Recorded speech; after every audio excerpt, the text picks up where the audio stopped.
Cinema చూసే వరకు ఏది రిలీజ్ చేయడానికి లేదమ్మా, రివీల్ చేయడానికి లేదు. అందరికీ నమస్కారం. కమల్ హాసన్ గారి సినిమా మరో చరిత్ర దీపక్ మహల్లో చూశాను ఇక్కడ. ఆ చూడడమే ఒక అదృష్టం. అలాంటి నుంచి ఆయనతో కలిసి యాక్ట్ చేయడం అనేది నా పూర్వజన్మ సుకృతంగా భావిస్తున్నాను. Anybody for that matter, any artist మొత్తం భారతదేశంలో కాదు, యావత్ భూప్రపంచంలో లోకనాయకుడు అంటే Kamal Haasan.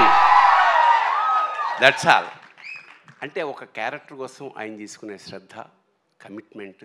So he transforms into a character. That is the greatness of Kamal Haasan.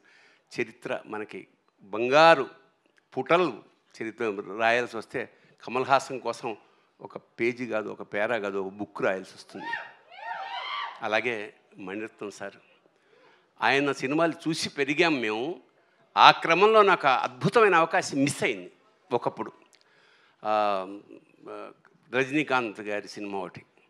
తర్వాత అంటే ఆ వేషానికి నువ్వు అంతా చెక్ చేసిన తర్వాత నువ్వు సూట్ కావు, ఈ క్యారెక్టర్ ఏజ్ సరిపోలేదన్నారు. తర్వాత after a very long 30 years నాకు పొన్నియిన్ సెల్వన్లో స్క్రిప్ట్ రాసే అవకాశం వచ్చింది తెలుగుకి. So that was a very great opportunity. అప్పుడు నేను అడిగా మాట మణి గారిని, సార్ ఎప్పుడో సినిమా మిస్ అయిపోయింది సార్, ఒక్క షార్ట్ వేషం ఏమన్నా ఉంటే ఇస్తారా అంటే నవ్వాడు. అంటే ఇవ్వనని అర్థం. తర్వాత ఫోన్ వచ్చింది, చాలా పెద్ద వేషం, చాలా మంచి వేషం, వీళ్ళందరితో కలిసి చేసే అదృష్టం. మా నాజర్ గారు is one of my best friend in the industry. అలాగే త్రిష గారు ఫస్ట్ సినిమాలో నేను ఫాదర్ వేషం వేసాను త్రిష గారికి. సో థగ్ లైఫ్ అనేది ఒక యావత్ భారతదేశంలోనే ఒక సెన్సేషన్ క్రియేట్ చేస్తుంది మనస్ఫూర్తిగా నమ్ముకుంటూ. Thank you so much.